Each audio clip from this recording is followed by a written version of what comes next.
welcome to Spirit Switchboard. I'm your host, Carrie Lynn Shellhorn, and you are listening to us live on the United Public Radio Network and the UFO Paranormal Radio Network, 105.3 in the Gulf Coast and 107.7 FM in beautiful New Orleans. If you are new to joining Spirit Switchboard, we are part of the United Public Radio Network and the UFO Paranormal Radio Network. You can find out more about the hosts that we have and the shows that we have with our network at uperintalkradio.com. You can access thousands of archive shows, find out more about the hosts. The news on the street, folks, is that we are getting a new website, an updated website, potentially a merch store. There's all kinds of things, potentially a chat. There are things happening. So please follow along. I'd love for you to be part of the ride.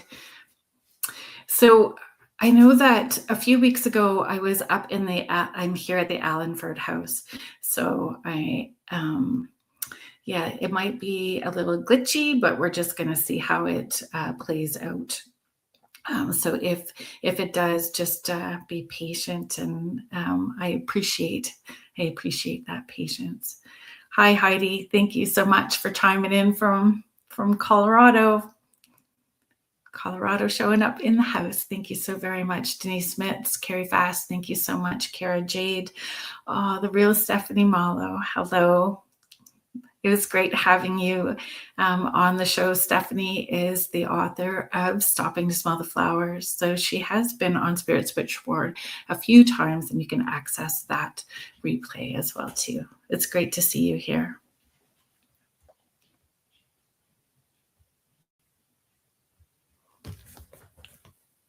Just want to pull this up. I love talking about monsters, so I was very excited to get this book and be able to read it in preparing for the show. So, Monsters, Myths, Legends, and Real Encounters with Richard Estep. Do you guys in the chat, as a kid, what was your first monsters? Was it books? Was it movies? Was it in your dreams? What ones did you gravitate to? Did you hang on to the same ones that you had as a kid as you've grown into an adult? We're very pulled to monsters, right? And it's such a big part of even our pop culture. So I'm curious, folks, what kind of monsters are you drawn to? And the ones that I was drawn to as a kid are also part of the book, and I'm glad that we're going to be able to talk about those tonight as well. Loch Ness Monster. See, me too, Steph. Me too. That was one of the very first ones as a kid. Hi, Patty. Thank you so much for being here.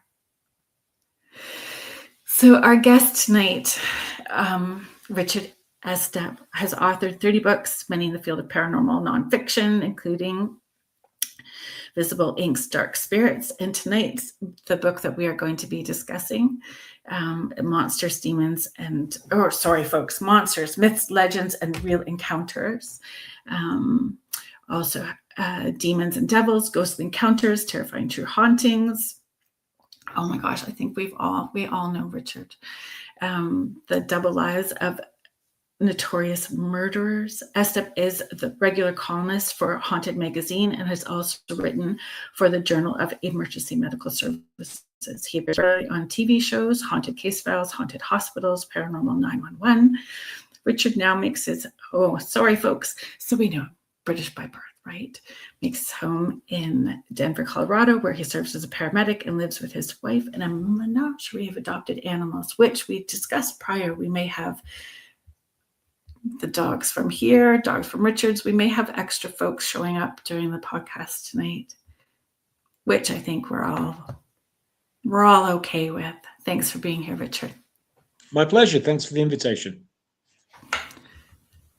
Oh my gosh, Heidi. So Heidi is in Colorado. So she's saying Scooby-Doo was her first initiation into monsters. And I think that is for a lot of us. I even bought Scooby-Doo when my granddaughter was born so that she would have like the mystery bus and all of the characters. So when she got older, she would have the these Scooby-Doo characters. Scooby-Doo told us that the real monsters were usually people hiding behind a mask. True stuff, though. True stuff. Hi, Jenny. Thank you so much for being here. What about you? As a kid, were you drawn to monsters as a child? Me personally? You mean? Yeah. Oh yeah, absolutely. I grew up on monster movies, Ray Harryhausen's stop motion stuff. So, movies like Valley of Gwangi and things like that. But I also loved like the mythological monsters. Ray Harryhausen again gave us Clash of the Titans, the Kraken, Medusa, those Greek mythological monsters, but also the old Hammer horror monsters and the Universal monsters, Frankenstein, Dracula, Wolfman, Creature from the Black Lagoon, all that kind of stuff. Like when you're a kid, those just get into your blood, no pun intended. And I think there's a reason that they keep perennially remaking those movies. You have yet another Mummy remake coming and a Dracula remake. I think they kind of grow with us, and our fascination is always going to be there with them. From comic books to the TV shows to just pop culture or movies, all of it, where we have been drawn to them as a kid. I think it's the mystery of it too, right? And the thrill that it gives us, that escape. And then when you become an investigator and you start having real experiences as well too, it shapes what you believe what is real and what isn't, what we thought was real and what the potential is. You never know when you're going to run into a monster. This is true. Do you know what? I've never had one. Don't. Never. They're terrible for you. I'd say that that's me libeling them, but I probably keep them in business. So, yeah. That's funny. I'm scared of them. Good. Scared of Stay them. away. They're awful for you. But most paramedics live on caffeine, so that's kind of the case with me. I wanted to put this up. So Heidi is saying good day to you. Hey, Heidi, fellow Longmonter. Mm-hmm. Heidi or Amanda, that's pretty interesting too. I was convinced that something lived under my bed, something with long fingers and claws. I would run and dive under my bed to get in and stand up on my bed and jump as far as I could get out. I think we all did that. James, I love that logic because then you're safe, right? It's still under the bed. It's still only 2 feet away from you. But if you make it into the bed, you're safe. Yeah. Well, it's what we tell ourselves in order to believe it, right? Like bed is home base. Yeah. Bed is home base. James, the Wiz is chiming in from Washington. Thanks so much, James, for being here. Kiara is saying aliens. And a lot of it is our cultural background too, right? Like the stories that we get told and the things. And we had a lot of that as well too growing up. From German to Scottish and Irish, right? And with the cultural backgrounds, and those are first monsters that we hear as well. Yeah, all cultures have their monster stories, don't they? And some of them seem to be universal, but they take slightly different forms depending on which culture you're in. Well, and ideally, it's to scare you to keep you safe. Some of them, right? Stay out of the forest at night. Don't go out at nighttime, or morality tales. Pretty much all of the Grimm's fairy tales were morality tales. But yeah, they have a purpose. You're right. They serve one purpose or another. Yeah. Having investigated the paranormal for so long, what drew you to writing a book about the monsters? I'd written quite a few books about ghosts and haunted locations, and I was doing something different. So I wrote a book that came out last year called Mothman, co-authored with Tobias Wayland, the Mothman researcher, and that had fascinated me. So I wanted to do something more along those lines. And so Visible Ink Press asked me if I'd be interested in looking at some of the monsters that are out there. And of course, the big question is not what you put in, but what you leave out. It's such a broad field. You could write 10 books on this subject and not run out of material. So I'd always wanted to do that. I've always been a monster person. And so I just never really written about it and jumped at the opportunity to do so. And there's just so many. Like there's the ones that we do know, like Jersey Devil, Sasquatch, Mothman. Like there's ones that are very more well known, and then there's the lesser known ones. So how did you pick and choose? How did you decide or discern which ones that you were drawn to, and which ones did you edit out? Were the ones that you researched that were edited out? It was pure indulgence on my part. I mean, to begin with, as your tent poles, you have to have, there's an expectation if you're going to write a book about monsters that you'll cover some of the bigger ones, and not just in size, but I mean, Bigfoot, is an obvious one. Mothman, I think, has become so ubiquitous now that you kind of have to talk about that. Vampires, werewolves, that was almost non-negotiable. Those are foundational monsters. But then there are some more obscure ones, like the Fresno night crawlers, or the Shedapay from India, that I think are not that well known. And I wanted to go down those rabbit holes as well. So I tried to balance it out, meeting the expectations of most readers with, here's something new that you may not be familiar with. Yeah, I had my sister. My sister is one of the funniest people I know. I love my sister so very much. So she's been a guest a few times on the show. I have dragged her out on paranormal investigations when she's not one. She just agrees to everything that I ask her to do, which gets me in trouble sometimes with my mom. But I had her on the show, and so we did a segment about if we were going to pick a cryptid or a monster to live in our backyard, which one were we going to choose? And so we found cryptids that I had never even heard of. When you start down that rabbit hole, there's just so many, and it's fabulous that you were able to indulge into those places when you were writing the book that that drew your interest, and I think you did a great job. There's some in here I had never even heard of. Oh, thank you. I love that. I love when I'm learning something new. Go ahead. Sorry, no, go ahead, please. I was going to say, if the writer does their job right, there should be a balance of the familiar and the new, and hopefully it's a springboard to go deeper down some of the rabbit holes that fascinate you. Well, do you find once you've written, whether it's this book or like even with Mothman, that more and more people come out with a story? I hear it all the time. Working, I've been a medium my whole life, and so for 20 years as a career. So when you meet people, they'll say that they don't necessarily believe in that, but then they've got a ghost story they want to tell you in the corner. So do you have that experience when, after the book comes out, even more people coming out saying, hey, I had this weird thing happen when I was out in the forest on the hike? I mean, I think also you become more aware of those stories and how they circulate. The Monsters book springboarded me into one of the projects I'm working on now, which is a Bigfoot book. And of course, there is a Bigfoot section in the book, which kind of set me on that road. But we have the big Ohio Bigfoot flap that's going on right now that's taking over the news. Yes. This mass Bigfoot sighting. That was where I wanted to segue into. Actually, I wrote some of those questions down, and there is the movie that people are talking about, whether the Patterson Gimlin was a hoax, right? Which that's been an ongoing debate now for decades, and I think it's interesting. We'll never know for sure, but it is fun to debate. The Patterson Gimlin film is you can make a strong case for it being a fake. You can make a strong case for it being genuine too. It kind of reminds me of when I was writing about the Lizzie Borden axe murder.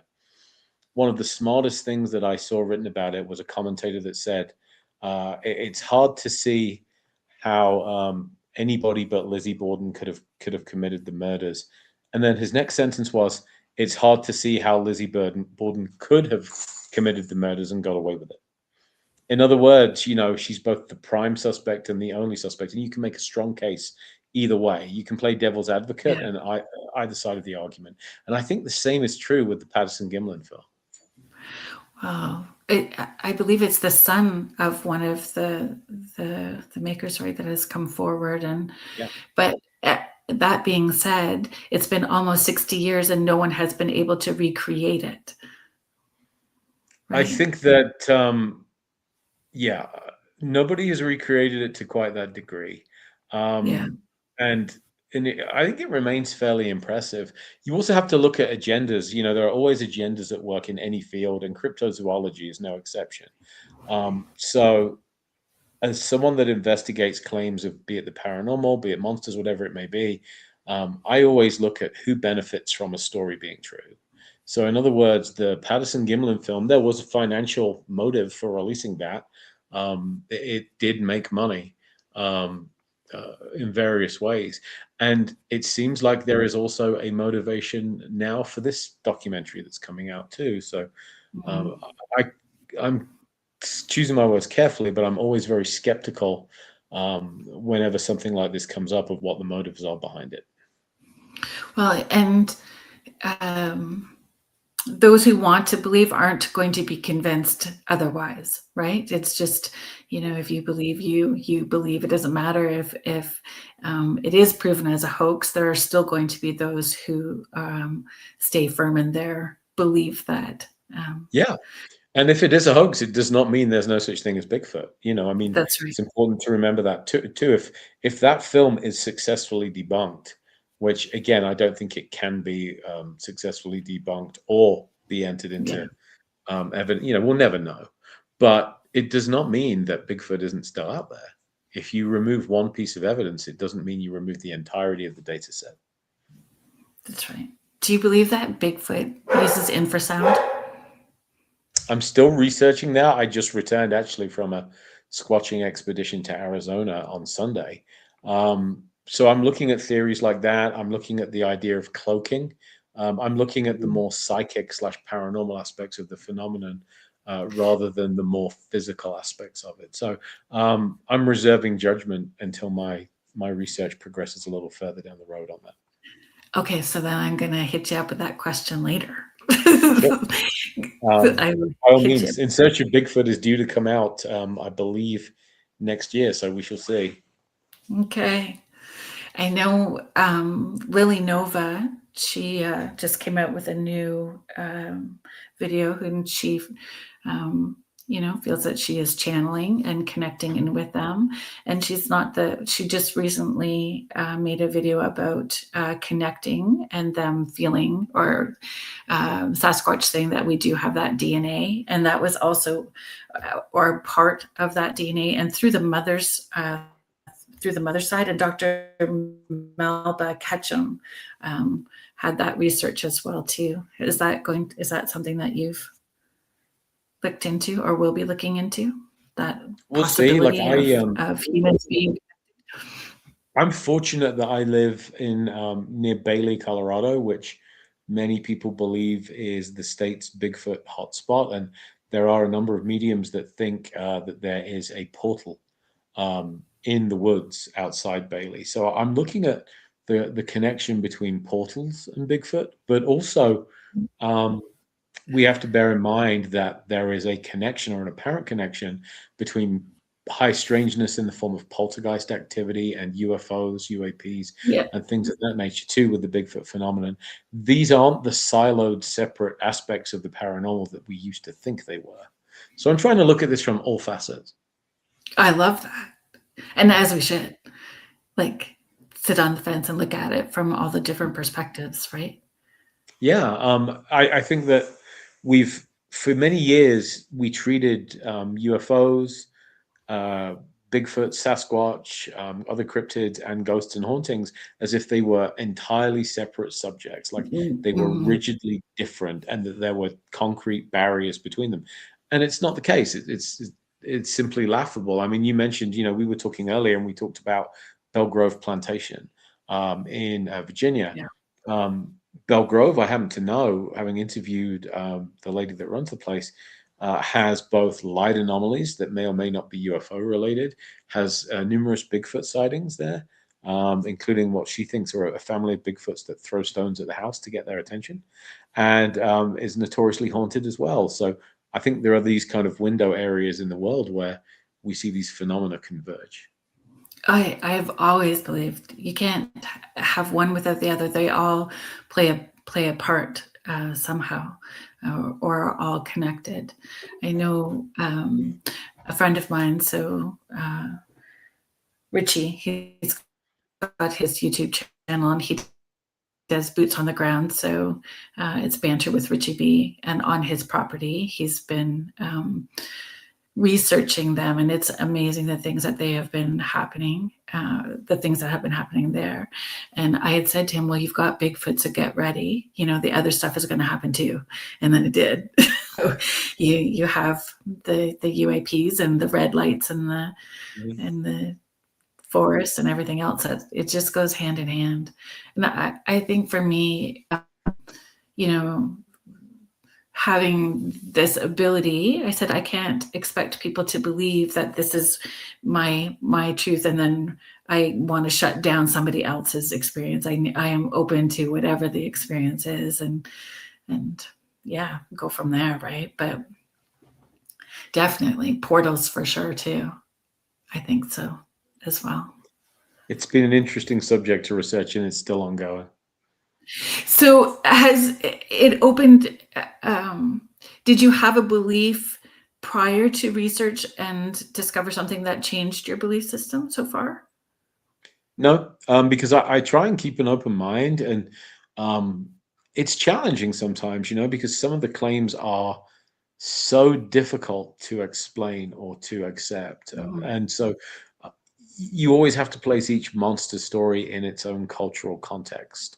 The Flatwoods monster is an interesting one as well. For example, it reads like it's a science fiction story. And you look at what was big in American movie theaters at the time that movie came out, and it was all of these, it came from outer space kind of movies. And lo and behold, a bunch of people have an encounter with something that seems like an alien monster that came from outer space, the other one that springs to mind is the earliest Loch Ness monster sightings. When they were making the rounds and starting to get popular, King Kong was conquering movie theaters, so monster stories are there on the big screen, and people were starting to thrill to those in movie theaters. So I think there is a connection between the mass consciousness, what we're seeing, what we're embracing as part of popular culture, and the way we view our monster sightings. So that was a question that I had for you too, about that collective consciousness. If we believe that we can create from our thoughts as well too, or some of the monsters, are we creating them because collectively we're putting that thought intention out? I mean, certainly possible. Why not? Loch Ness is Yeah. a puzzling one because, so many people think it's a plesiosaur, and Loch Ness has never at any point been connected to the ocean. So there is just no way it could be an oceanic dinosaur, even though it looks like one has been described. Like, how did it get there? It's completely landlocked. So you have to kind of look at other explanations. People are certainly seeing something, and they're describing something that's very similar. There's a commonality to the reports that we cannot and should not ignore. But then we enter into these strange waters, if you'll pardon the pun, of how does something like that get to Loch Ness? I mean, physically, how does it? And there's no good explanation for it. Unless there's a whole world in the center of the earth with the doorways that open, who knows? Somebody Yeah, I mean, had suggested asking you about the Land of Lakes too, right? the Land of Lakes? With the Bigfoots. Yeah. Yeah. I think With the that Bigfoots and the werewolves. phenomenon is far wider and stranger than most of us grew up thinking, and I think it interconnects in many ways that remain unseen to us. And I suspect with some of these monsters, cryptids, call them what you will, we may be looking at just different facets of the same phenomenon. And so I think authors are partly to blame for this, but you write a book and you might have a chapter on lake monsters, and another on sea monsters, and another on flying creatures, another on, humanoid, Bigfoot, Sasquatch, Yowie, call them what you will, depending on where you are in the world. And so we like to categorize. Humans love to put things into categories. It helps us understand things, but sometimes it also helps us over complicate matters or oversimplify as well. So what if, whether it swims, whether it crawls, whether it soars, what if they are all just different facets of the same very strange phenomenon that that we haven't quite been able to pin down yet? Thank you, Heidi. That's a lovely thought. RichardEstep.net, folks. That's where you can check out. Heidi was sharing that she has several of Richard's books and that she highly recommends. Yeah, thanks, Heidi.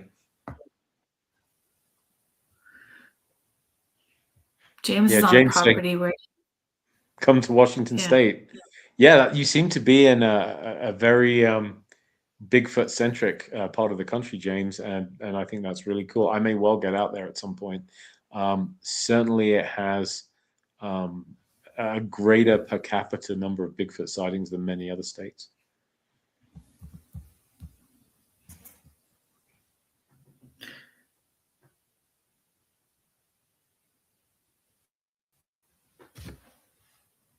Agreed. Heidi's sharing, I think, of the individual's perception too when thinking of cryptids.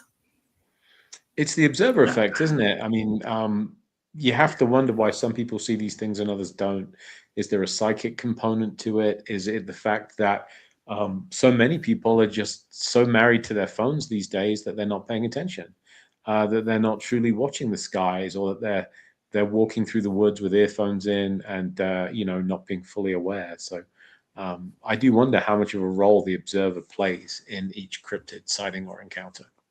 I would agree, and sometimes I don't believe that everyone's connected to their bodies as well either, right? So your intuition will connect you through your body, or your body's the first response to something, and if you're disconnected from how your body is responding to your environment around you, I think that plays a big part of things as well. It interested me when I was researching the Mothman sightings that one of the fairly common side effects or symptoms was this crippling sense of fear, almost paralyzing fear. Now, as far as I'm aware, that Mothman hasn't harmed anybody, but it's as if it whatever it is so alien, so different to us that it evokes this primal fear. But what fascinated me was, it's entirely understandable if you see something that looks like Mothman is described, this big, tall humanoid with wings and glowing red eyes. Of course, that's going to make you afraid. But a number of the witnesses experienced that fear before they saw the creature, before they set eyes on it. So, a skeptic would say, well, assuming they're seeing anything at all, the power of suggestion is probably, they looked at this horrific thing. But a number of them were just suddenly afraid for no obvious reason at first. And it was only afterwards that they put eyes on Mothman. So I see Contessa Martin in the chat is saying, has Mothman appeared only in the US? No, absolutely not. Mothman is big in South America, New Mexico.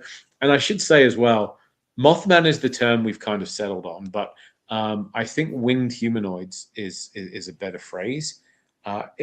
It's just we're so used to the term Mothman, which dates entirely back to a single newspaper report from the late 1960s, by the way.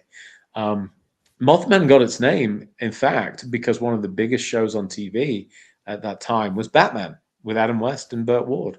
And you literally had a newspaper reporter borrow that and say, here's Mothman. Most people in Point Pleasant, West Virginia, where the initial Mothman flap took place, they didn't refer to it as Mothman until the newspaper reports came out. They called it the Big Black Bird. It was thought of as more of a huge, like Cessna-sized bird than it was a human at first. And then it kind of donned the mantle of Mothman and remains that to this day. Interesting. Yeah. But Mothman was reported at the Fukushima power plant in Japan prior to the meltdown.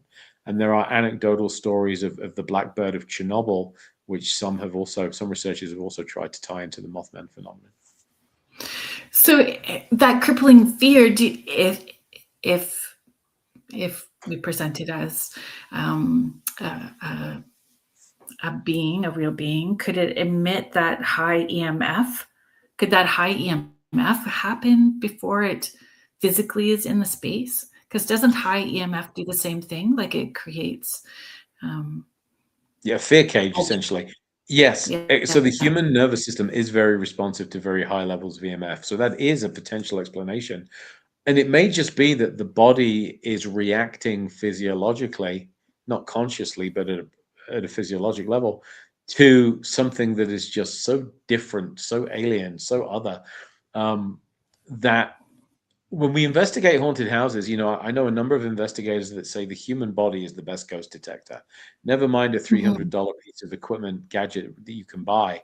Human senses will react to the paranormal. Dogs, cats, pets, we've all seen them react to things that don't appear to be there.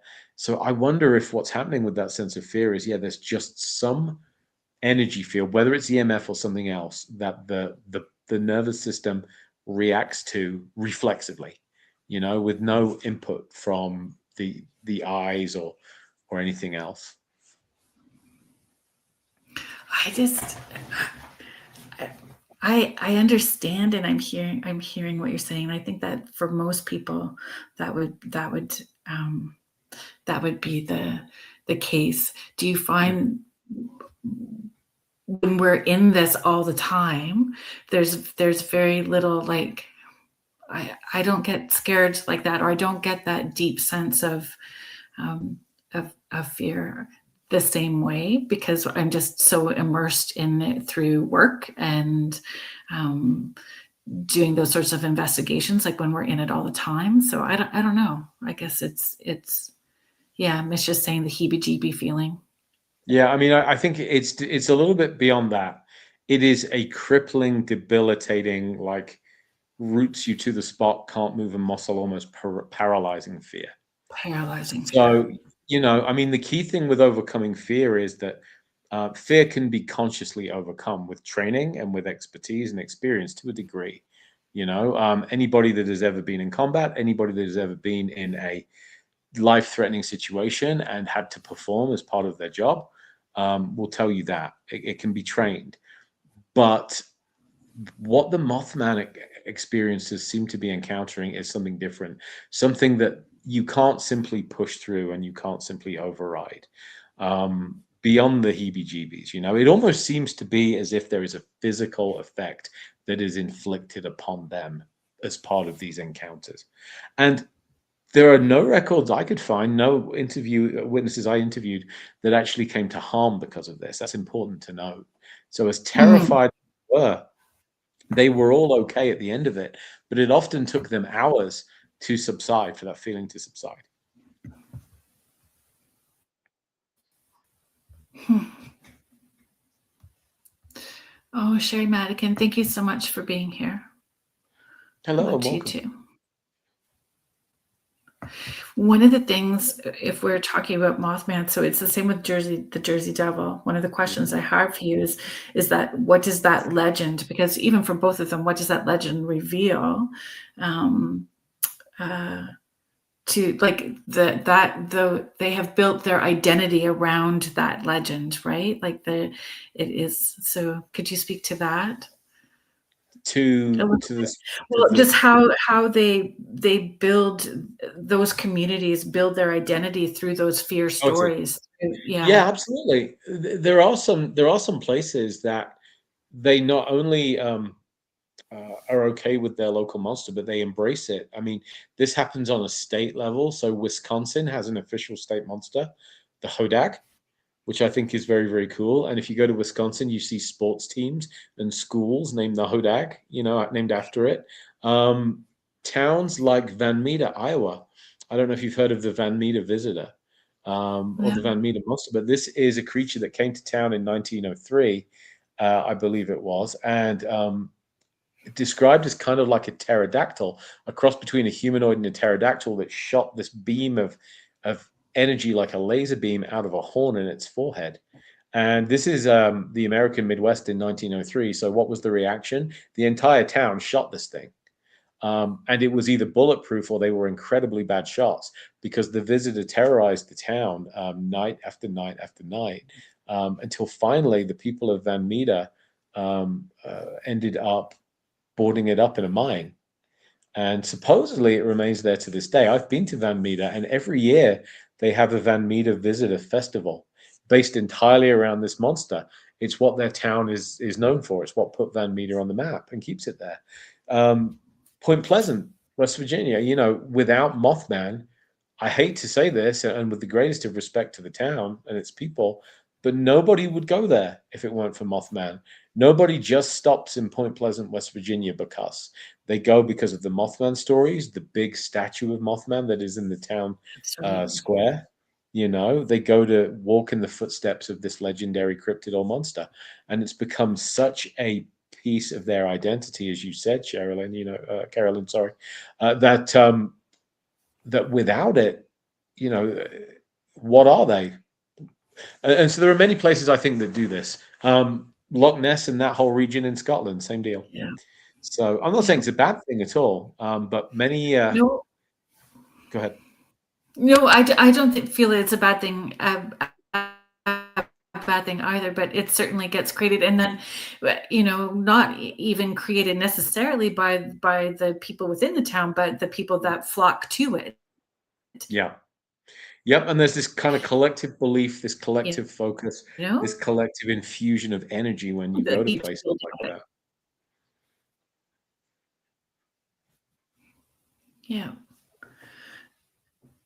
Oh, Jen Schneider, I don't know if you want to do that road trip, but we can try.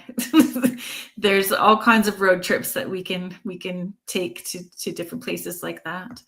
James is asking, what are your thoughts on skinwalkers? Hey, James. When I was writing another book, one of my haunted healthcare books, I interviewed a colleague of mine who she wanted an assumed identity. So she has a nom de plume to protect her real identity, but she's a Native American and had worked as a paramedic on various wildfire assignments across the US. And she had been assigned to work with a Native American firefighting crew who were excellent at what they did and good people. And one of them was known as Wolf Boy. And according to them, Wolf Boy was a skinwalker, that he was capable of changing his shape and changing into a wolf. And one night in fire camp, when everyone had gone to bed, she heard the sound of something outside her tent and took a look outside, and the biggest wolf imaginable was right outside Wolf Boy's tent. And the next morning, she had an exchange with him where it seemed pretty clear that was what he had done that night. The common perception of skinwalkers is that they are evil. The idea being that these are shamans or medicine men that have committed acts of evil in exchange for the power. It's like the classic deal with the devil that you hear in some vampire stories, selling your soul in exchange for power. So that is a part of Native American culture, and I don't have firsthand experience with that. And I definitely think that's a subject that Native American authors and researchers, I would love to see them explore more. I wouldn't want to appropriate their culture. But certainly the wildland crew and the paramedic that I interviewed was deadly serious that this man had the ability to turn into a wolf and back at night. Interesting. I feel I'll remember like in 20 minutes from now what the fellow's name is, but he's from the Navajo Nation, and on his YouTube channel he did a fabulous video showing different images, and he said what collectively people feel would be scary or should be scared of. You shouldn't be. They're there to protect you. They may look fierce, but they're not, they're there. And I think of that video quite frequently when we talk about Mothman. Mothman didn't hurt anybody, but that imagery was more an omen that something was there or something was about to happen. No, it's not John Yazzie, but he does have a great show on our network, and he would be somebody to definitely talk to. I know that he speaks about skinwalkers, but I know that he got backlash for speaking about it as well too, because parts of their culture they don't want discussed and feel that it shouldn't be discussed. Yeah, it's one of the reasons that I tread very lightly in that area. I think that it's culturally sensitive, and so I don't want to ignore those accounts. But by the same token, you know, you want to be very sensitive of people's thoughts. I see a mention of the bunyip there. I did write about the bunyip. In fact, I have a chapter on Australian monsters. So the bunyip was kind of an interesting one. And what fascinates me about that is, although it's still scaring kids to this day, it's also gone kind of the cute and cuddly route. And yeah, absolutely, that is the bunyip origin story. Was told to Aboriginal children to keep out of the water, and shared with the first whites that went to Australia as well. And they took this story on board for their own. But now, correct me if I'm wrong, the bunyip is also like a cartoon character, and you can buy bunyip plushies, you know, your own cuddly bunyip monster for kids. Mish is chiming in from Australia. Mm-hmm. So, Mish, yeah, we have a whole chapter on Australian monsters in this. Yowie is in there also, the Australian Bigfoot. Australian river monsters are in there as well. Like, I feel Australia is one of those continents where there's so much to be spoken about in terms of its potential for those stories. But going back to the kind of changing of the seasons with monsters, the Tasmanian Devil, which I did not write about in this book and would like to get to in the future, starts out as this kind of scary story. And now, you know, you have a cartoon character, Taz, the Tasmanian Devil, that's funny. He's this figure of fun.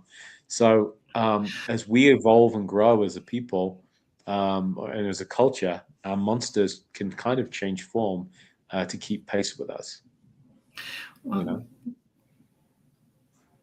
Or does it open our minds up more to be less fearful of them as well too, right? Maybe, yeah. I mean, there may be an element of that as well. But this happens with our Hollywood monsters too. I mean, remember A Nightmare on Elm Street, which was, I want to say, 1987, Freddy Krueger. And, you know, you have a character here who is a child murderer and a child molester. And within fairly short order, he became so popular that he was on kids' pajamas, and you can buy plushy Freddy Kruegers for kids now, you know. It's just incredible how quickly that character changed and became a figure of fun from being a figure of fear. And we've seen the same thing happen with vampires too, haven't we? And werewolves and all kinds of things like that. It's cyclical. For sure. And was it meant for fun or just for marketing to make money as well too? Denise Mitz, Sean Clenn, yes, thank you so very much for like Vulcan mind melding with me and knowing exactly where I was going, because I know that I had posted the video before, and you would have seen it on some of the social media posts that I've made about it. So Sean Clenn, he does a brilliant job talking about the different aspects of his belief system. And I should look him up. And culture, yes. He's been on a number of TV shows as well too. So that might be part of, or a good time to ask that question about eyewitnesses. Like, how do you discern, you know, what's credible and what's not, and how do you weigh those factors, or what factors do you weigh in when you are doing your research? One of the key things that impresses me is when an eyewitness does not want any publicity. In fact, they ask for the opposite. You know, we live in an age where, unfortunately, there are people that are hoping for an appearance on, you know, the Discovery Channel or the Travel Channel or their 15 minutes of fame, and they'll you know, stretch a story, let's say, in order to achieve that. The ones that really impressed me, and I interviewed several for the Mothman book, were people that said, look, keep my name out of this. I don't want anyone to be able to identify me, but I had this encounter with a creature and I just have to know, am I alone? Should I be worried? Do I need to go see, you know, my psychiatrist? Those are the people that really impress me because they just want answers, not publicity. And speaks to credibility. And there is a difference between compelling and reliable. Really, like somebody can tell a compelling story, but True. you know, Yeah. You can read a compelling novel and not a word of it is true. That's right. Yeah, I would absolutely agree with you. But I do think it speaks to the credibility when they, are actively shunning publicity and not trying to cash in on it. Yeah. Well, great question from Jason Cummins there. Yep, I'm just about to put that up for you. So Jason is asking any thoughts on Dyatlov Pass. Not sure if I spelled that right. Yeah, it's Dyatlov, I believe, but that's okay. The Siberian incident, I believe, where the theories on that range from rogue werewolves and monsters, Jason, I've seen, to the idea that they were all overcome by a toxin, to hypothermia-induced psychosis.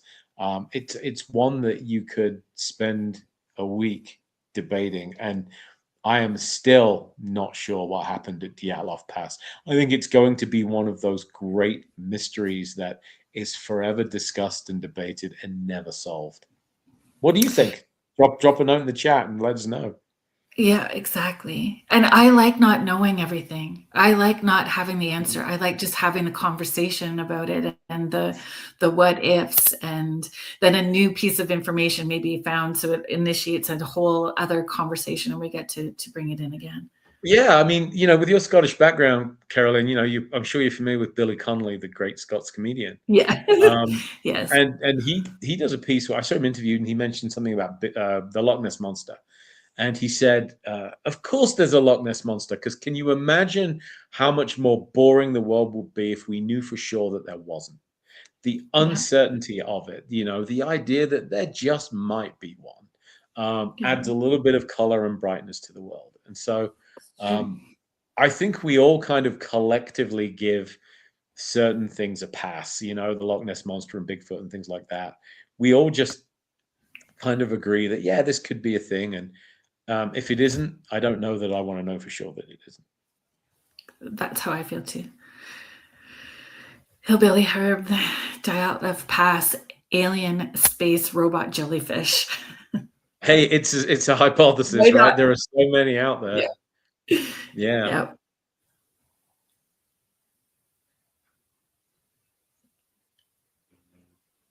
Oh, because somebody, up here, Carrie, I appreciate that. Vampire. Sorry, there was vampires, Bigfoots. So somebody was actually,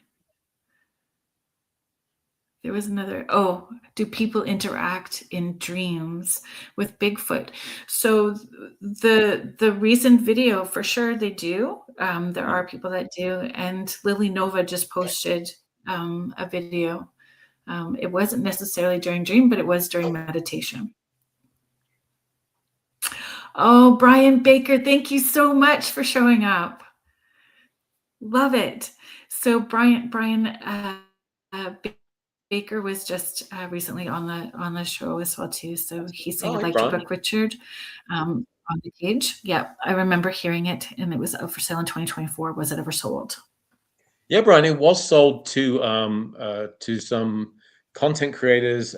Amy of Amy's Crypt now owns the cage, I believe, and is working to turn it into a museum telling the story of the plight of those accused of witchcraft in Britain. So hats off to Amy for preserving that small corner of history. That's awesome. Thank you so much, Brian. Yeah, good to see you, Brian. What role do misidentifications play, do you feel? And where do you think skeptics are absolutely right? I think that we want to believe so badly, or at least certain of us, we want to believe so badly that skeptic is a word that gets a bad rap. I'm trying to phrase this well. I feel a true skeptic just takes an open-minded look at the evidence and says, these are some pretty wild claims. So what evidence is there? What do we have in terms of eyewitness testimony, photographs, sonar readings, if you're talking about something like the Loch Ness Monster, physical evidence, tries to kind of assess it all.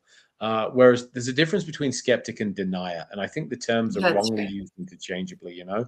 You can be skeptical of anything as long as you are truly open to assessing the evidence. When That's you're right. in denial, the problem is that what many people, especially some professional skeptics do, is they'll say, yeah, monsters can't exist, therefore they don't. And if you start from that point, you aren't making an honest intellectual query. You've already made a predetermined kind of judgment. And most of them just aren't willing to consider the possibility that anything here is genuine. So true skeptics I absolutely That's right. respect because they will consider the evidence and at least come to a reasoned, informed position from that. Yeah, but it's also dangerous to be openly credulous. You That's right.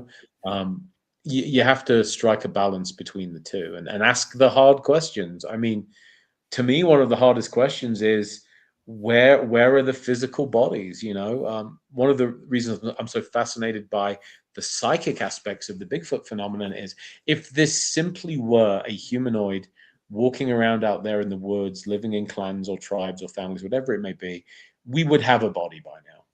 I truly think we would. I mean, the fact that we don't have one compelling Bigfoot corpse to analyze makes that case for me. If you look at a possible interdimensional component or some kind of paranormal aspect to it, um, it seems to me more likely an explanation for why we just don't have the physical remains to analyze. I lean that way. That's how I lean. Interdimensional. That's how I lean as well too. Um, Yeah, I mean, we have bones of dinosaurs, for goodness sake. So, yeah. well, Tom Dongo's got some pretty interesting stories about, portals and things that he saw at Bradshaw Ranch. He And does, and having been to Bradshaw Ranch myself, it is a very strange place. Um, and I feel like there are commonalities with Bradshaw Ranch and Skinwalker Ranch. Um, and I think that the more we dig, there are areas like that around the world, places where it just seems that high strangeness is abundant.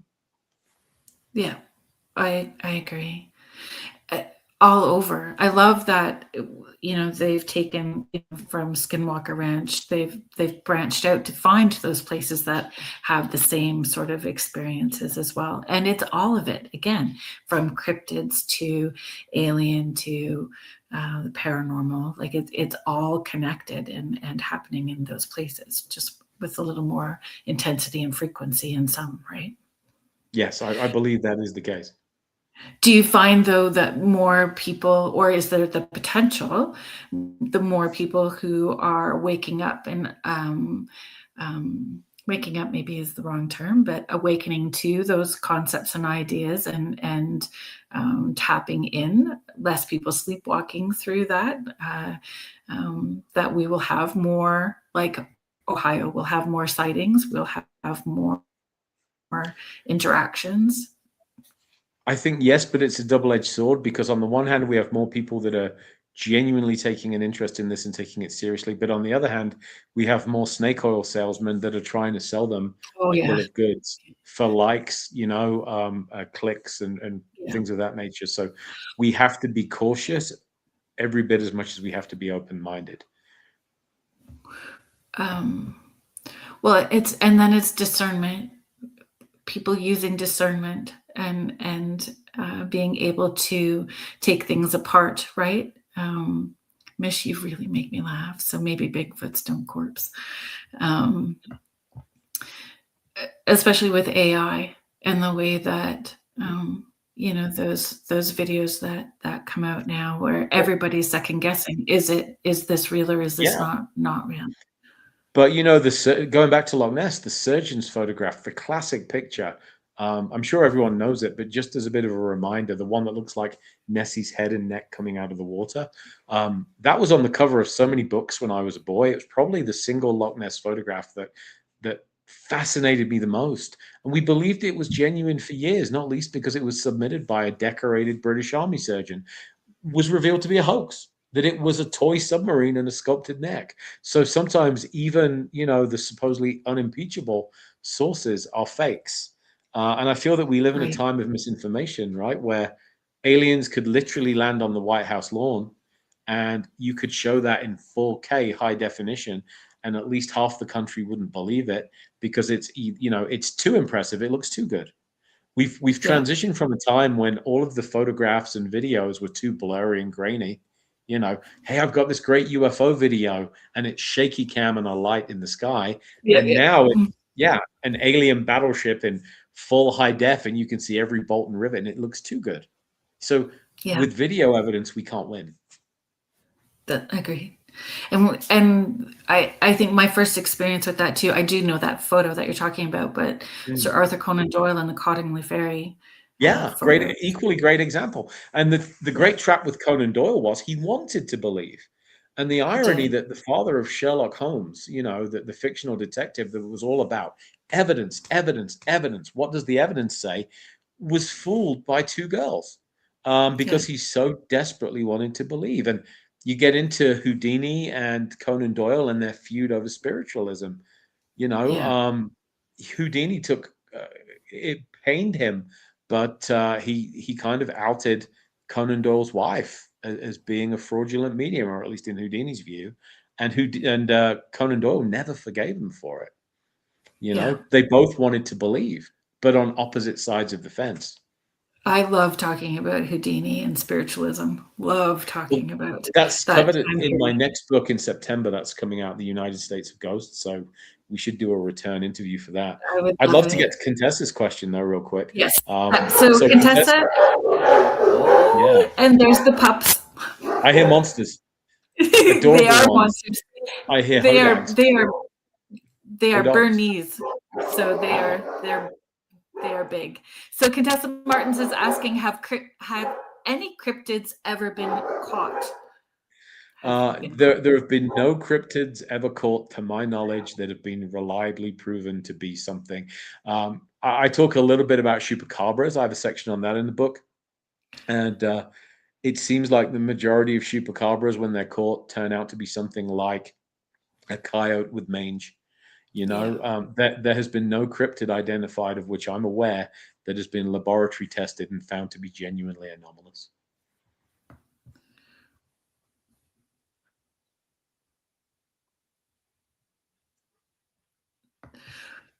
Mish is saying, must be an interesting feeling fooling a lot of the people with chicory. I guess I'll ask the grubberman how that feels.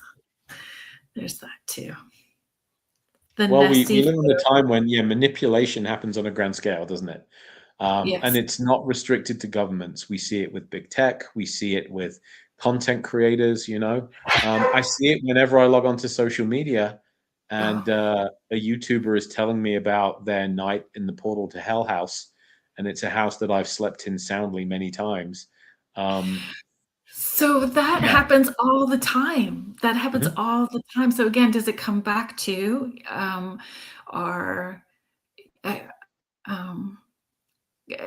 even as a medium, I've gone to places where they say it's going to be, you're not going to sleep. And I'm like, oh yeah, because I choose to. And I sleep just fine. I'm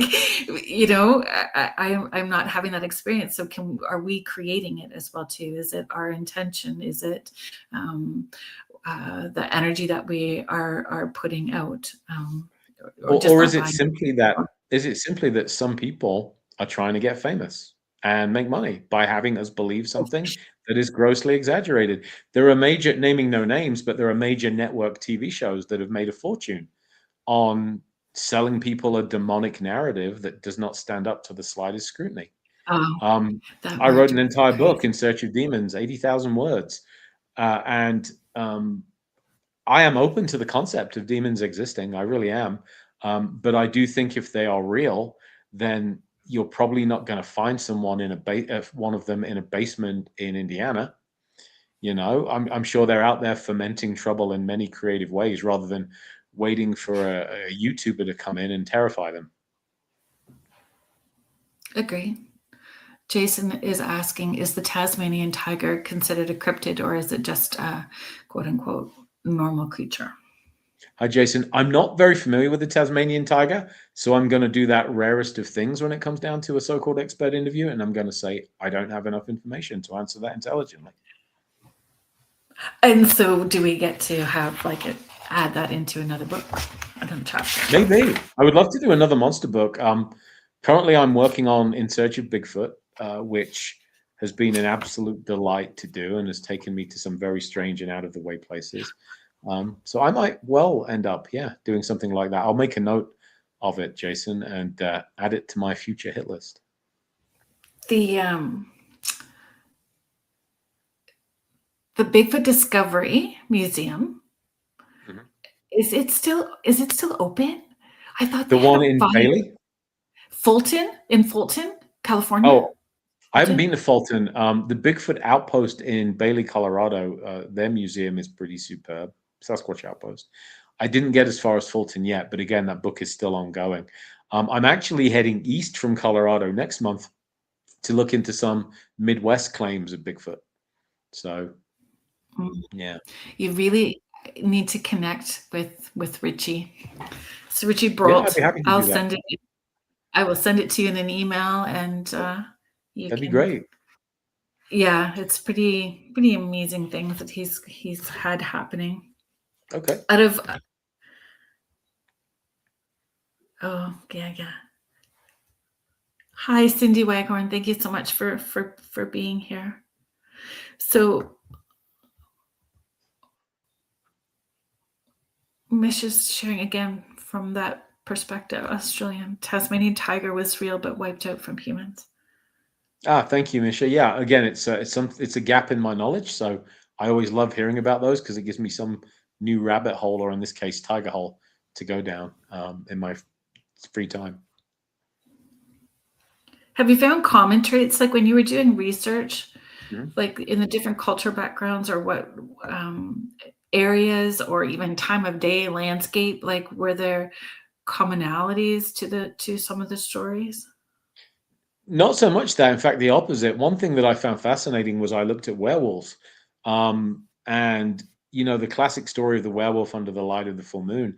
I found daytime werewolf sightings, which sounds incredibly odd, right? Because we've all grown up with this idea of the full moon comes out, thanks to Hollywood, and the wolf kind of comes out, but it absolutely blew me away. And I looked also into medical studies on lycanthropy and things of that nature and the effects of the full moon. And as a paramedic, we are all about evidence-based medicine, but there are two exceptions in which we all cave to superstition. One is that we never say quiet. We refer to it as the Q word. A good way to get hated in any EMS service is to say that it's quiet. We just don't do it. We believe it tempts fate. But the other one is the idea that we are busier and that we run kind of crazier calls during full moons. Like, you can talk to anyone in emergency medicine and we believe that. And yet studies have been done, and I cite them in the book, which shows that we are actually not any busier during a full moon at all. The only people who are busier tend to be the police, because a full moon is in fact a burglar's moon. It gives them better light to see by, to break into places. But there is this long-standing pervasive myth that the moon brings out, the wolf in us, the animal. And it just isn't true. It just isn't true. So that really was interesting to learn. I'm just going to take a second to do our station ID and do a bit of a pause. I'm not sure if you're needing to pop out for a minute or two, but yes, I will pop out too. I will do our station ID while you do that. Fabulous. Alrighty, folks, thank you so much for being here and hanging out with us. You are listening to Spirit Switchboard, and I'm your host, Carrie Lynn Shelhorn, and you are listening to us live on the United Public Radio Network and the UFO Paranormal Radio Network, 105.3 in the Gulf Coast and 107.7 FM in New Orleans. If you would like to find out more about the hosts and shows that UPRN has to offer, you can head to uprntalkradio.com. There you will find more information about the hosts, the shows. There are thousands of archives. There is something for everyone. It is not all high strangeness and paranormal. And thank you so much, everybody. Thank you so much for being here. Our guest today is Richard Estep, and we are talking about monsters, myths, legends, and real encounters.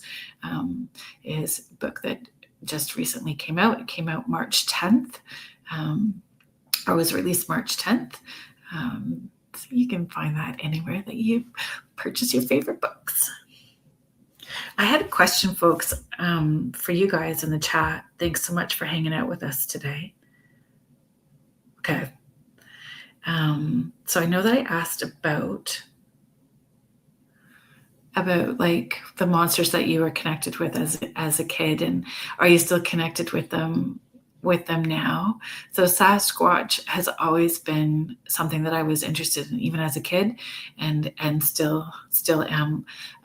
Loch Ness Monster, for sure was one of the ones that I saw, and that photo that Richard was talking about earlier. Do you feel that there are monsters that are overrated? Do you feel like we focus on a certain monster more than others? Overrated, underrated? That's the question I just asked everybody in the chat. Is there an overrated monster, and is there an underrated monster? Is there one that we should spend more time focusing on? I love it. Maybe from two perspectives, like even from the book, is there one that you found, that we should spend a little more time investigating and researching? I feel like the ones that you might actually, I'm a sucker for a good lake monster story or a good oceanic monster story. So Morgar, the Cornish lake monster, and sea monster kind of fascinates me. But I do love Loch Ness. And the reason why is that although it's massive, it is a controlled environment in that there's no way out. So I know efforts have been made to chart the loch. They've dredged the loch and they've gone across with lines of boats doing sonar studies and surveys, none of which have turned up anything conclusive. I would just absolutely love to see like Loch Ness given more time and attention. I love that. And in Canada, we have the Ogopogo, the sightings in British Columbia, right? Yeah. So same thing. Yeah. Is it Okanagan Lake? So we have that. And I know that there's one in Ontario as well too, which is where I live. I'm outside of Toronto. And so I know that there's one here too. I forget what it's called, but very similar to the Ogopogo. And I would love more research about that as well too. And similar to Loch Ness, right? Like it's in some inland lake.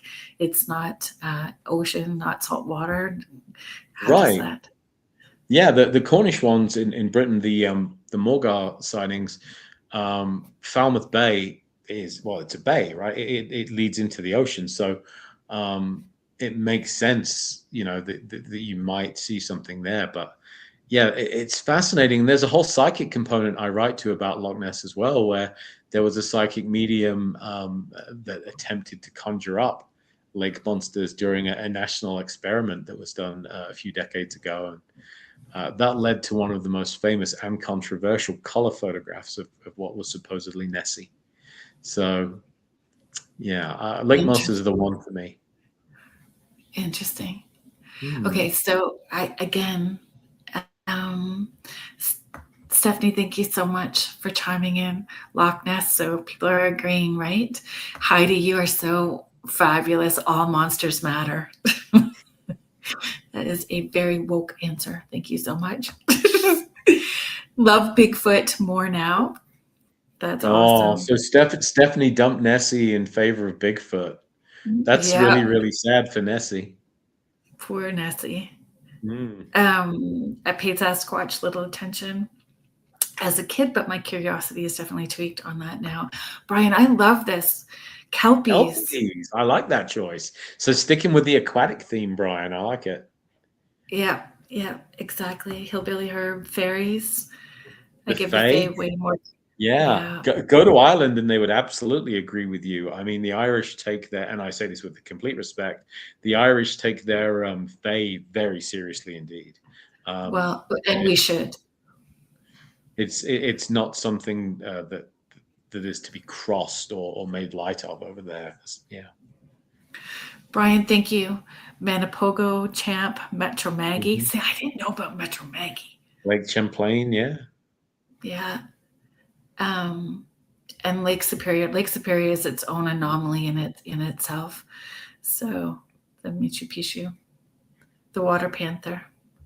And somebody is asking, oh, Joanne Belisario, thank you so much, is asking where do mermaids fit into all of Oh this? yeah, yeah. I investigated a mermaid case that was fascinating, Joanna. Again in Cornwall, England, on the coast. Cornwall is, if you don't know it, it's England's like most magical part, and they have a chair in this old chair. I wrote about it in my former book, Dark Spirits. It's not in Monsters. I'd already done mermaids, and they have a chair known as the Mermaid's Chair in this church. I was able to go see it. You wouldn't dare sell it. It's hundreds of years old, but it's carved with a mermaid.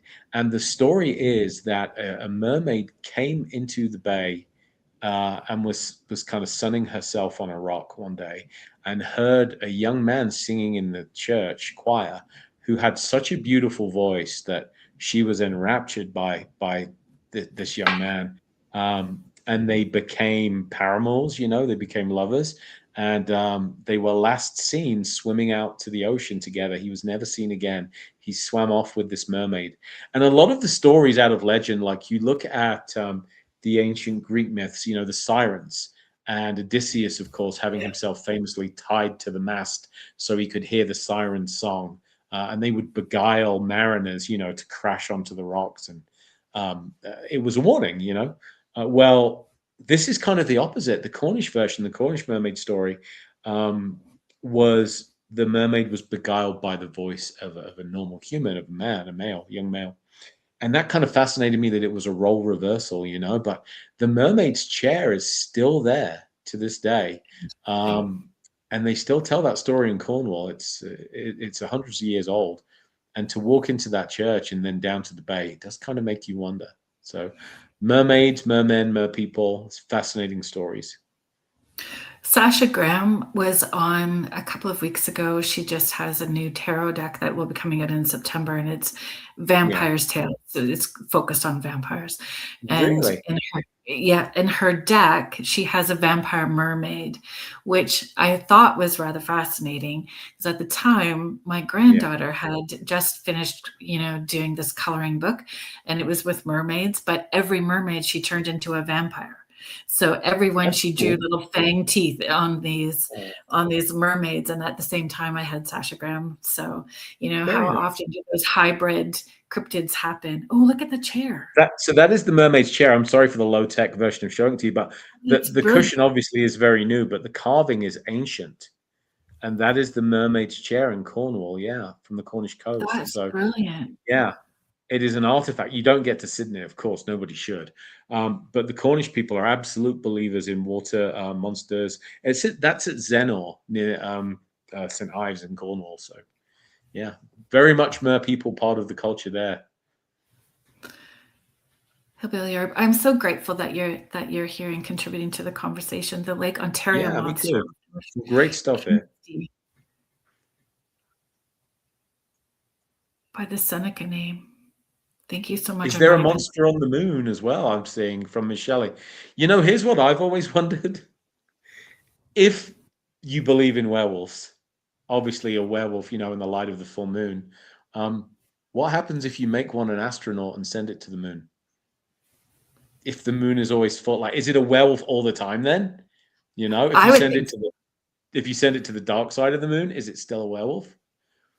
And then the full moon is just reflected sunlight. That's the other thing. That's why the vampire stories are kind of fascinating and a little nonsensical, because vampires they burn to a crisp in sunlight, but moonlight is fine, and yet moonlight is simply reflected sunlight. That's all it is. It's the same photons. It's just not direct. So you look at some of these legends and they don't make a ton of sense. And historically, I think we as a species have used monsters as a way to conveniently explain things that we don't understand. Vampirism, that's certainly the case. We didn't really understand tuberculosis for many years. And so prior to the 19th century, vampirism was an easy explanation for why some dead bodies were found having coughed up blood. We didn't understand the post-mortem process. It is a myth that the fingernails and hair grow after death. That is not true. The skin and tissue actually retracts and makes them look like they've grown.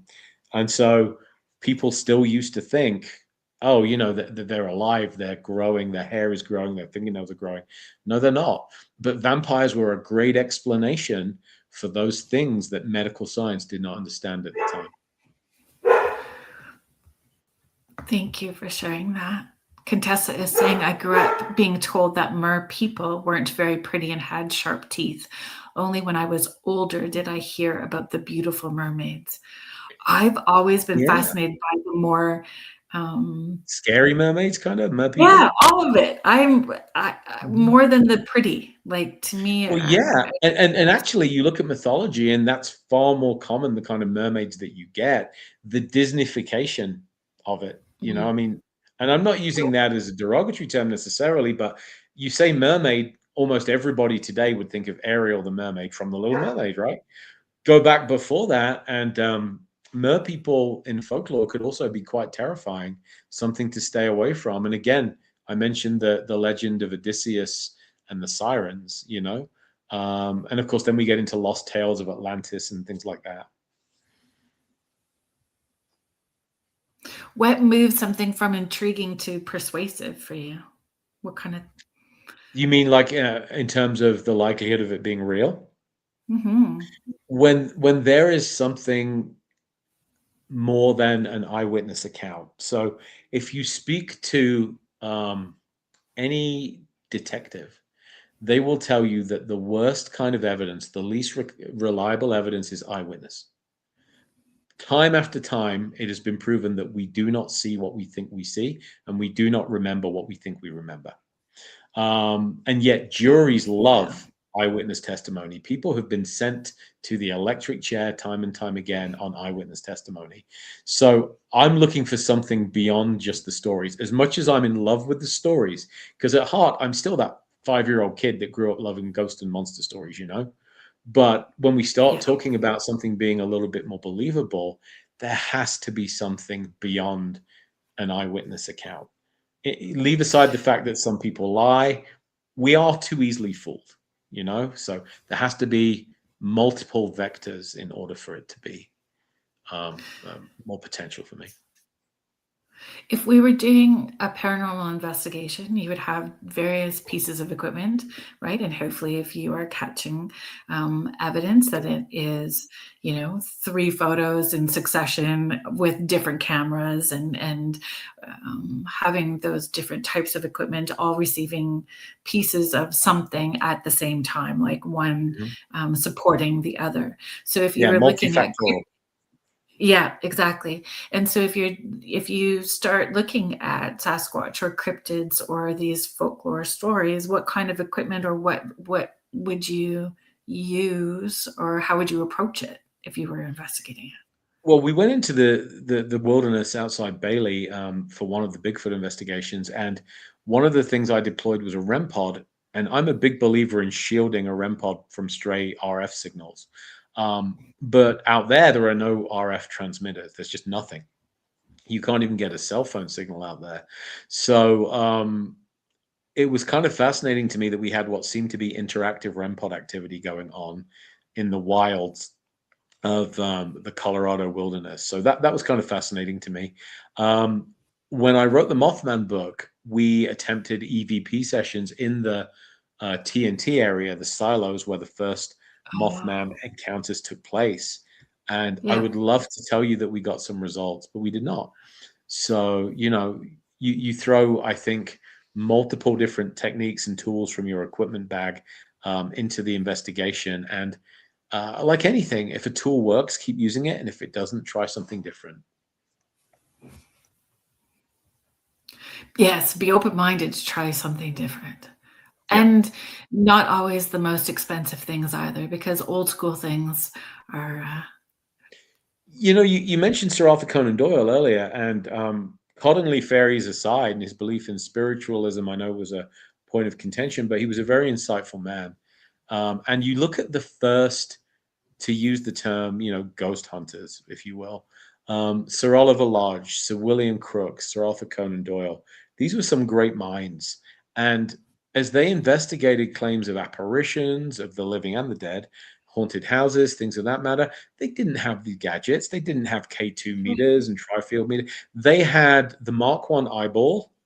They had a pen and notepad, maybe a thermometer, and a few bits and pieces, like they would use talcum powder or flour to test whether phantom footsteps were in fact caused by a human foot. But the vast majority of what they did was mental. It was deduction. So I always tell people that are interested in doing any kind of field research, contrary to what you might have been told, you don't need to break the bank doing this.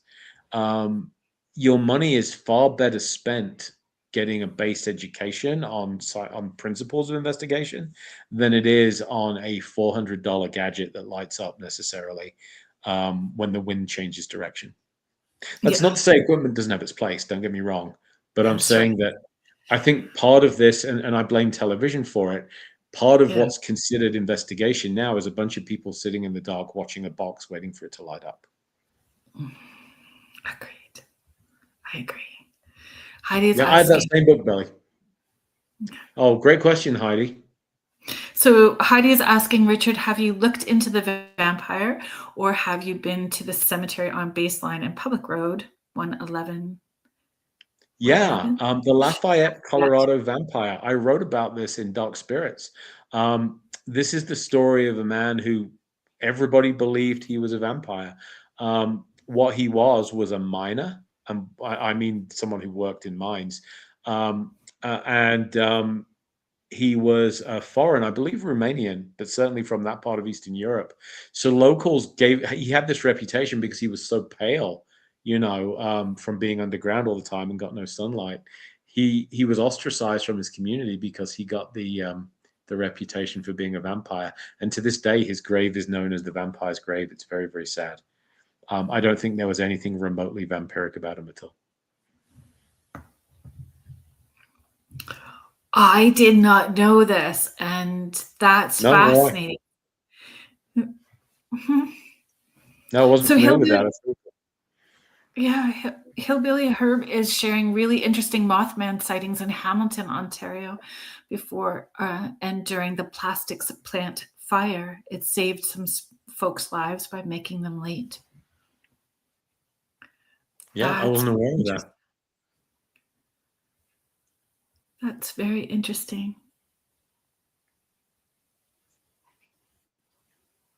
Right, and oh my gosh, I forget the name of. There's all kinds of old simple things, right? Things that you have in your pantry that you can take out to try using for that kind of investigation. My grandpa used to willow witch wells for people, so that was my first introduction to energies, feeling energies, and how we can use that for different things. Very cool indeed. Yeah, old school definitely has its place. And I think I like the idea that we have a lower bar for entry to this. I think that somebody should not be prevented from, going out and trying some field research themselves because they don't have the money to do it. And there are no shortage of sellers, vendors that will try and, get a mortgage payment or 6 out of you and tell you this is what you need for your investigator's kit. No, you don't. $100 American or Canadian is plenty. So what would you suggest then if somebody was new to starting? I would suggest that you read widely. And despite having done television myself, I would steer clear of television, to tell you the truth. Basic equipment would be a good voice recorder. And if you can afford it, I'm a big believer in an analog tape recorder, which they do still make, and a digital voice recorder as well. And beyond that, go on out and investigate the claims, I have a bias towards books, obviously, because I write, but I mean, I've also done 7 different television series, I think. And it should not be forgotten. The purpose of TV is not to conduct a realistic investigation. It is to entertain. If you are into the paranormal, if you're passionate about it, the chances are those shows are not being made for you. I hate to say it. The shows are really being made for people that they want to get their fix and then they want to move on and do something else. those that are real enthusiasts, I think, that desire as much knowledge as possible should read widely, and with a critical mind as well. So critically evaluate what you're reading. And if you're going to invest in that $400 piece of equipment, really understanding the how it works and why it works, what, like, really looking at Yeah. those parameters and understanding that. Thank you. That's so important. Jason Oh yeah, was sharing, Richard, I just watched a bit of Paranormal Revenge yesterday. Great stuff. we shot For that in those that don't Toronto. know much about it. Yeah, we shot it a couple of years ago in Toronto, and it was my role on that is man with opinion. I'm not a big fan of the term paranormal expert because I know it's, there are really no paranormal experts, but I really get to give my input into cases in which a haunting was allegedly triggered by the desire for revenge on the part of a spirit. We know that unfinished business is a classic motivation for a haunting, an intelligent haunting. And of course, revenge is arguably the ultimate unfinished business. So I very much enjoyed being a part of that show. And it's now airing. It aired in Canada 2 years ago, which is where we shot it. And it's now airing in the US. I hardly watch any. It's probably not a very good confession. No, I'm on it, and I'm on shows, and I hardly watch any of them, honestly. Yeah. Like, again, no disrespect to my friends in television. Erin and Tony were excellent on Paranormal Revenge, Brian, absolutely. I'm just a big fan of the fact that television is designed and packaged to tell a story a certain way. I mean, to a degree, it's scripted. And there is an inherent injection of drama and excitement, which doesn't necessarily exist in the real world.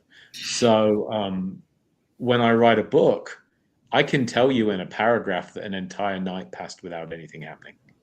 You're not even going to know that on a paranormal TV show. You're just going to assume, based on what you see, that it was wall-to-wall screams and excitement and things of that nature. So hours of nothing happening for the most part.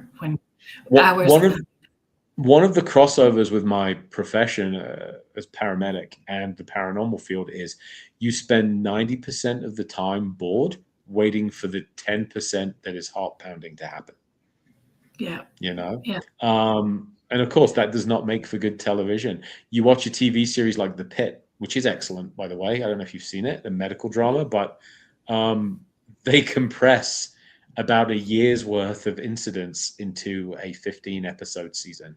That's the way it works. Otherwise, it wouldn't be good drama. Yeah. I was very fortunate that it was like through local cable, like it was through Rogers local cable. So it just was what it was. They followed me around. I didn't have to necessarily be an entertainment monkey. I didn't have to worry about those things. That just showed it for what it was, right? And I was very grateful for that experience. But I did see, that's the exception, not the rule.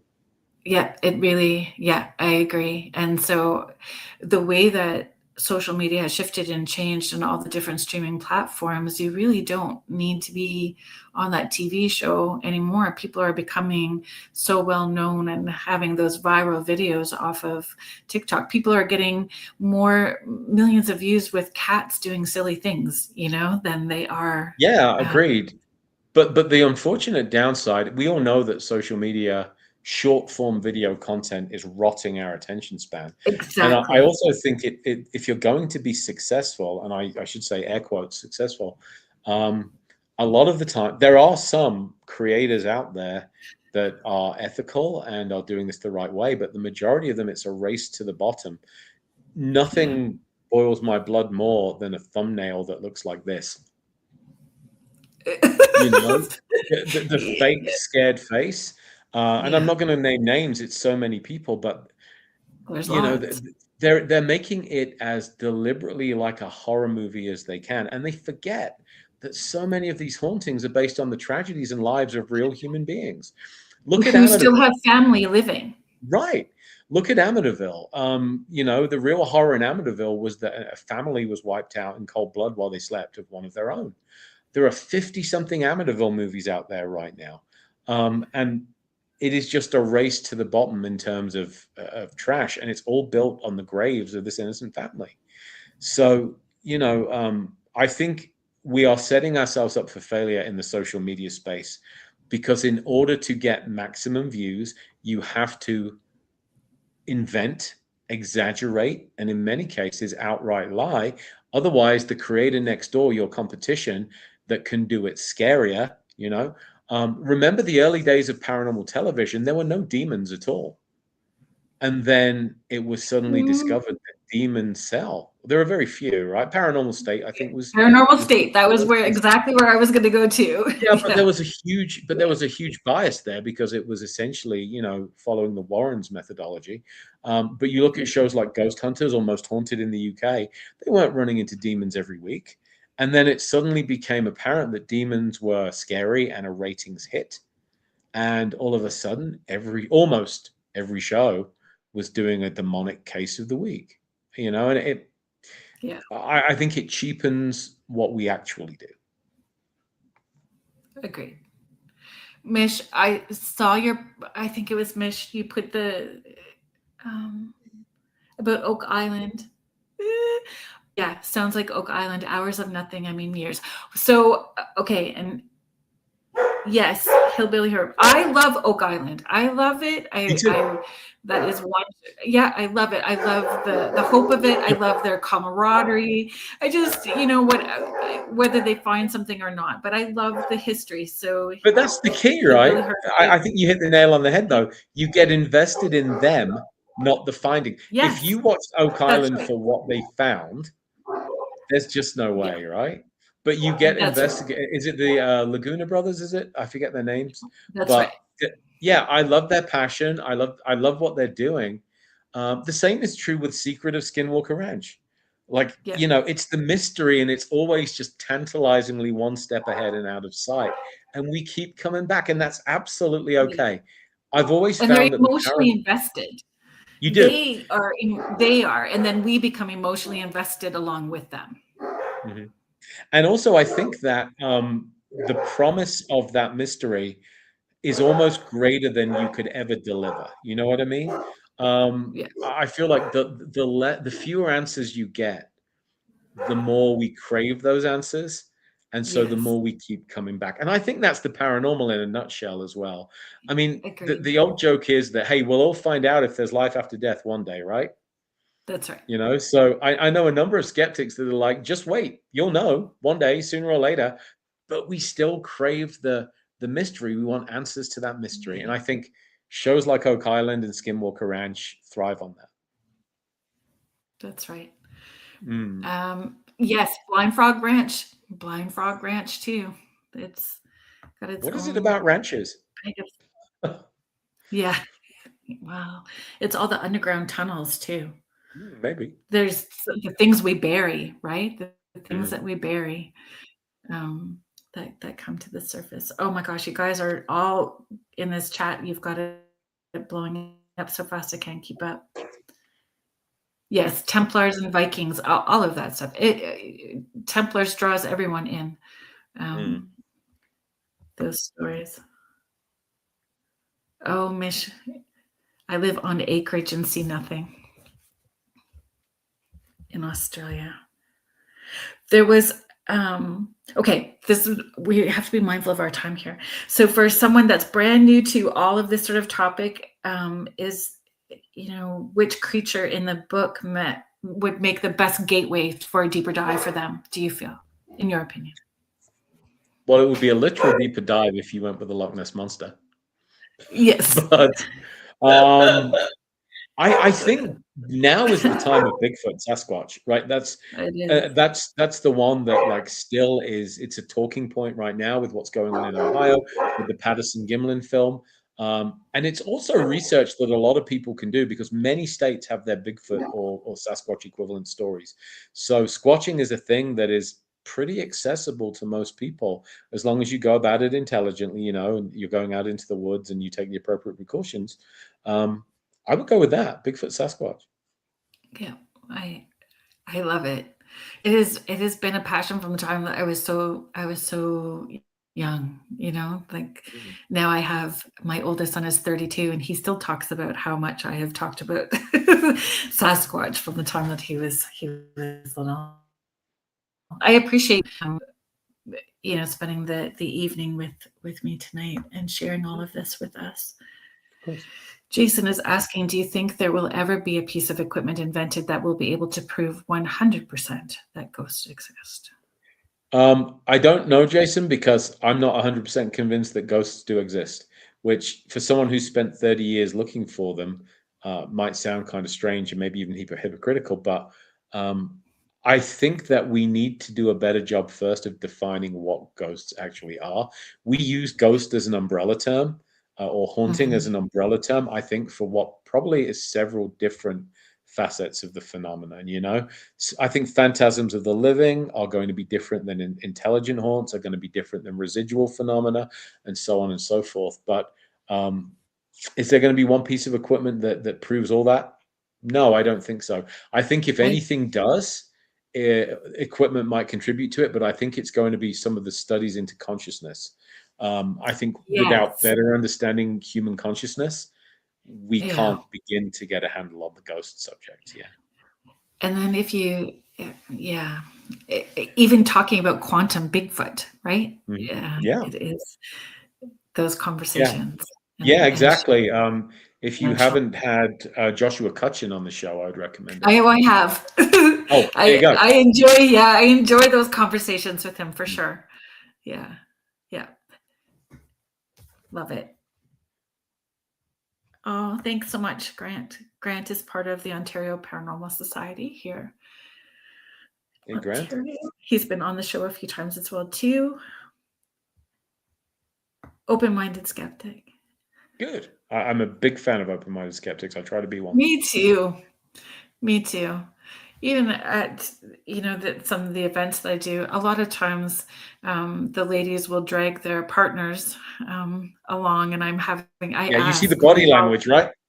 oh yeah, exactly. So I asked them if they were voluntold or if they volunteered to be a part, and that's all I ask is for people to be to be open-minded, Yeah. and for me too. Like I think that you can see the difference when somebody is seeking the evidence. I like the evidential pieces of information that come in. I like when it's very evidential and when we're talking about places and investigations and stuff like that, unless Mhm. you're consistently like Belgrove Plantation, we were talking about our mutual friend Kim Sage.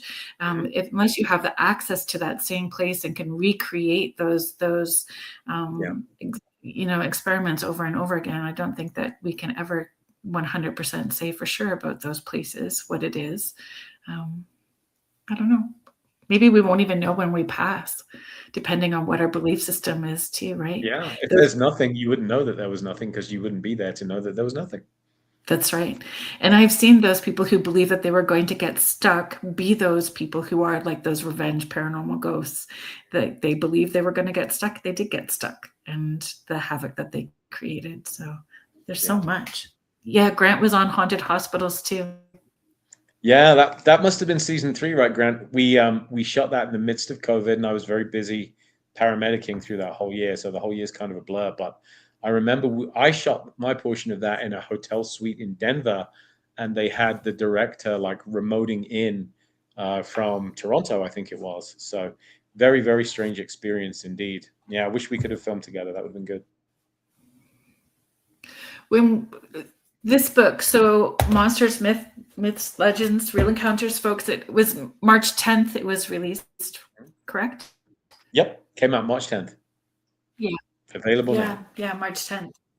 Available now, folks. And you said you've written 3 since. You wrote it last year, and you've written Yeah, 3 I books did. So since you're then. always a year behind with traditional publishing. So I turned in Right. my manuscript for a book that's out in September, The United States of Ghosts, which is essentially the pitch for that, and it's the same publisher, is if I could give a history class to some very bored either children or students, doesn't matter what their age is. If I could give an American history class using only ghosts and hauntings as my curriculum, this is that book. Oh my gosh, So that's really fun. yeah. Yeah. So we go from Lexington, Concord, 1775, 1776, all the way through the 21st century by way of the Queen Mary sailing her way through World War II and things of that nature. So it's available for pre-order now. My memoir, my paramedic memoir, is out in May. That is called Help Is on the Way.